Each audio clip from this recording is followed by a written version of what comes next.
ఎప్పటినుంచో వివాదాలనేటటువంటిది అది జగన్మోహన్ రెడ్డి పెడితేనో, చంద్రబాబు నాయుడు పెడితేనో, ఎన్టీ రామారావు పెడితేనో, రాజశేఖర రెడ్డి పెడితేనో రావు. ఒక ఊర్లో అడంగళ్ళు ఉంటాయి. అడంగల్లో ఒక లెక్క ఉంటది.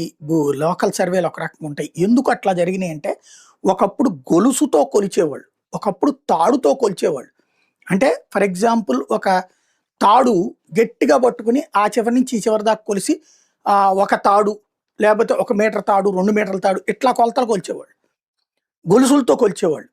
అవి మనకు కావాలని కూడా కొంచెం లూజ్ చేస్తే ఎక్కువ భూమి వస్తది. ఇట్లాగుండే. అట్లాగా పిచ్చ పిచ్చ కొలతలు నడిచినాయి. బ్రిటిషోడి హయాంలో జరిగిన దరిద్రం అదే. ఇప్పుడు ఆ సిస్టమ్‌ని దానివల్ల ఎదురయ్యే వివాదాల కారణంగానే ఇదిగో నా భూమిని వాడు గలుపుకున్నాడు, నా భూమిని వీడు గలుపుకున్నాడు అంటూ కేసులొచ్చాయి. ఇయన్నీ అయ్యే. తన్నుకునేది, చంపుకునేది అన్నీ అయ్యే. దానికి శాశ్వత పరిష్కారం కోసం తీసుకొచ్చినటువంటి రీసర్వే. ఎవడి భూమి ఎంతుందో కాగితంలో రాసినంత